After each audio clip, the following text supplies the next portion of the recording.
नमस्कार दोस्तों। मनुष्य अपने कर्मों का फल अवश्य भोगता हो। चाहे उसका अच्छा कर्म हो तो अच्छा भोगता है और बुरा कर्म हो तो उसका परिणाम भी उसे बुरा ही भुगतना पड़ता है। आओ जानते हैं ऐसी ही एक कहानी हमारे चैनल सत्य और धार्मिक पर सुनने को मिलेगी। नई नई कहानियाँ मिलेंगी, तो हमारे चैनल को सब्सक्राइब कर लाइक करें और कमेंट अवश्य करें कि आप कहाँ से हैं। तो आओ जानते हैं। एक राजा हुआ करता था। वह बहुत बुद्धिमान और धर्मी था। कोई भी काम करने से पहले सोचता और वह धर्म की तरफ ज़्यादा मुड़ जाता था। धर्म को ज़्यादा करता था, सत्य पर चलता था। एक बार उसने अपने ही दरबार में, अपने ही महल में एक मंदिर बनवाया। वह श्री राम का मंदिर बनवाया। वह रोज पूजा पाठ करता। उसके मन में आया क्यों ना एक ब्राह्मण को यहाँ रख लिया जाए, जो कि रोज साफ सफाई और पूजा पाठ करता रहे। उसने वैसा ही किया। एक ब्राह्मण को, पंडित को बुलाकर उस मंदिर में रखवाया और रोज पूजा पाठ करवाता। कुछ समय बीता, लगभग 20-25 साल बीते होंगे। उसके घर में एक लड़का पैदा हुआ और लड़का बड़ा ही सुंदर था। समय चलता रहा। राजा का पुत्र शादी योग्य हुआ। राजा ने अपने पुत्र की शादी कर दी और उसकी, राजा के लड़के की पत्नी और लड़का एक ही कक्ष में थे, एक ही रूम में थे। लेकिन उस लड़के की, राजकुमार की पत्नी को नींद नहीं आ रही थी और राजकुमार को नींद आ गई। उसको एक तलवार टंगी हुई दिखाई दी और उसने उसे तलवार को निकाला। उसमें हीरे जवाहर जड़े हुए थे। तलवार को म्यान से निकाला और देखा तो उसमें बिजली जैसी चमक थी। राजकुमार की पत्नी डर गई और उसके हाथ से तलवार छूटकर उसकी गर्दन पर जा लगी।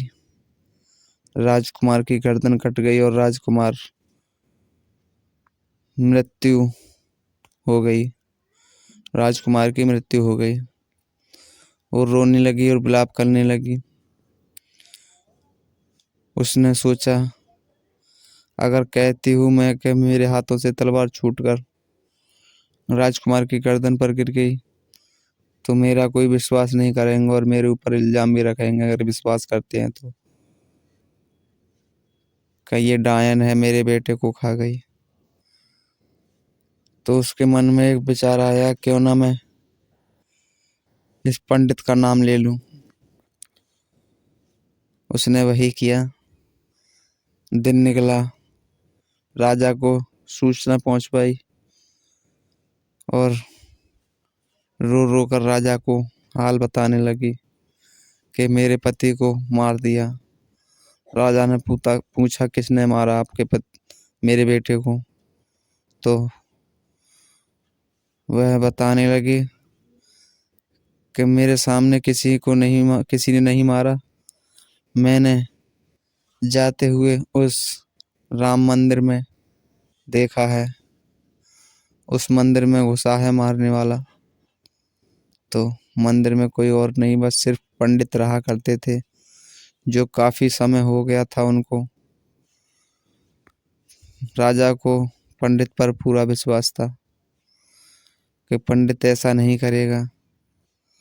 क्योंकि उसने कभी भी राजा से कुछ नहीं मांगा, सिर्फ खाने पीने के अलावा और कुछ नहीं मांगा था। नहीं उसने कोई गलत काम किया था जो कि राजा के पास कोई गलत खबर गई हो। राजा को पंडित पर विश्वास नहीं था। फिर भी उसने कहा इसको मृत्यु दंड ना दिया जाए। जिस हाथ से मेरे बेटे का इसने सर काटा है उस हाथ को कटवा लिया जाए। तो वही हुआ, पंडित को बुलाकर और उसका सीधा हाथ कटवा दिया। कटवाने के बाद पंडित के मन में आया कि राजा बहुत अधर्मी हो गया है, अब मैंने कुछ नहीं किया फिर भी मेरा हाथ कटवा लिया। उसने राम मंदिर छोड़ा और राज दरबार भी छोड़ दिया। पूरा राज छोड़कर चला गया इस खोज में कि मैंने कुछ नहीं किया फिर भी मेरा हाथ कटवा लिया, इसकी मुझे जानकारी लेना है, मुझे मेरा हाथ क्यों कटा।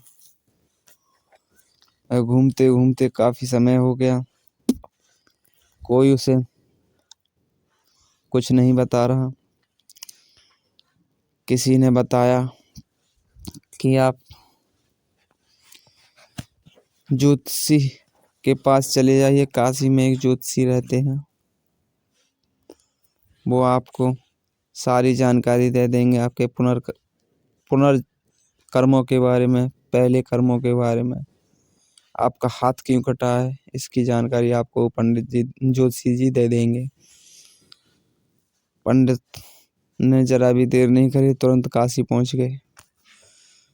काशी में पहुंचने के बाद ज्योतिषी घर पर नहीं थे, उनकी घरवाली थी। जैसे ही पंडित जी ज्योतिषी के घर पर पहुंचे तो जो ज्योतिषी की घरवाली थी उन्होंने 50 खरी खोटी सुनाई, बहुत बुरा भला कहा पंडित जी को। इतने में कुछ देर में ज्योतिषी आ गए। ज्योतिषी आते ही पंडित जी ने उन्हें प्रणाम किया और ज्योतिषी को भी 50 उल्टा सीधा गाली दी, उल्टा सीधा कहा। ज्योतिषी सहन कर अपनी गद्दी पर पहुंच गए। उस ज्योतिषी अपनी पत्नी की बात को अनसुना कर तो पंडित जी ने कहा ज्योतिषी से, मैं अपना हाल तो बाद में कहूँगा, पहले आप इतनी खरी खोटी क्यों सुनते हैं, इतनी गलत गालियाँ क्यों सुनते हैं। तो पंडित जी से ज्योतिषी ने कहा ये मेरे कर्मों का फल है। तो पंडित जी ने कहा ज्योतिषी से, आपके ऐसा कर्मों का क्या फल है। तो पंडित जी से ज्योतिषी ने कहा सुनना चाहते हो। पंडित बोला हाँ, कि पहले जन्म में मैं कौआ था और ये गधी थी।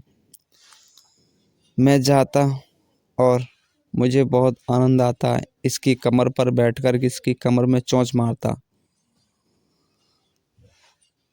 और इसको घास नहीं खाने देता।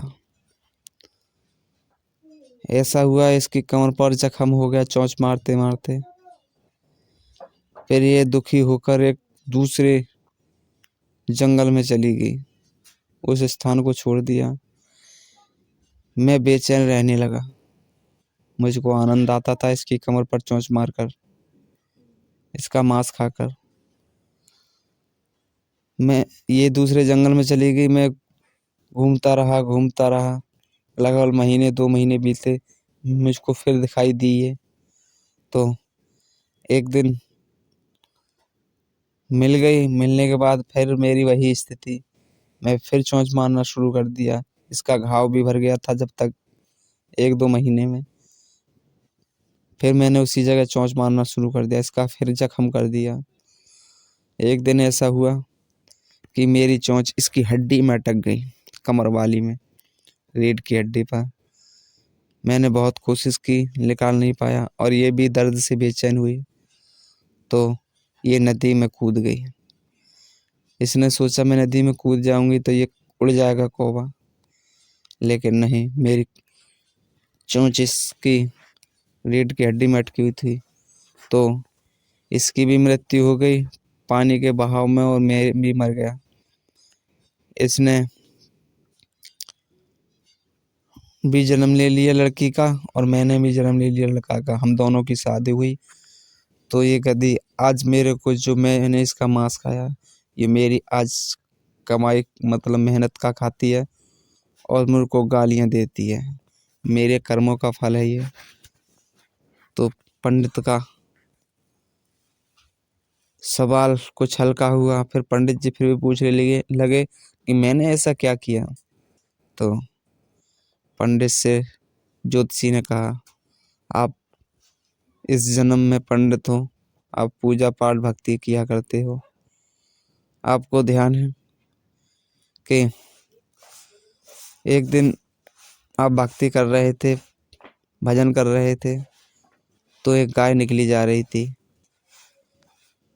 उस गाय के पीछे एक कसाई भी जा रहा था।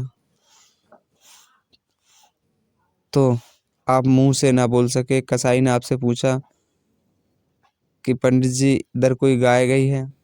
तो आपने सीधा हाथ कर दिया आगे को कि इधर गई है, मुंह से ना बोले। वही आपका हाथ कटा है। तो पंडित के मन में आ गया कि जो आदमी भुगतता है वो कर्मों का सब फल होता है। और के फिर वो राजा का लड़का और राजा की पुत्रवधू, तो कि वो गाय जो थी वो राजा की पुत्रवधू थी और जो राजा का लड़का था वो कसाई था। उन दोनों की भी मृत्यु हो गई। होने के बाद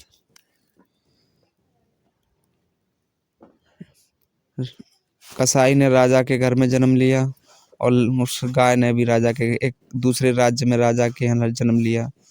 दोनों की शादी हुई। गाय ने भी अपना बदला ले लिया। वो तलवार जो गिरी थी वो राजकुमारी से ही गिरी थी, राजा की पुत्र वधू से ही गिरी थी। उसके द्वारा ही राजा के बेटे की गर्दन कटी। तो पंडित सारी बात समझ गया और चुपचाप चला आया। तो दोस्तों, जो भी भुगतता है अपने कर्मों का फल भोगता है। कहते हैं कि भगवान ने हमारे साथ अच्छा नहीं किया। भगवान कभी किसी के साथ अच्छा या बुरा नहीं करते। हमें जो मिलता है अपने कर्मों से मिलता है और कर्मों का ही फल हमें भुगतना अवश्य पड़ता है, चाहे वो किसी रूप में भुगतना पड़े। चाहे पशु पक्षी जानवर कीड़े मकोड़े सांप बिच्छू छिपकली सूअर कुत्ता गधा घोड़ा जो भी हो, सभी के तनों में हमें भुगतना पड़ता है, किसी का भी हो। एक मनुष्य शरीर ऐसा है जो कि सोच समझ के विचार करने योग्य, हम अपने कर्मों को सुधार सकते हैं।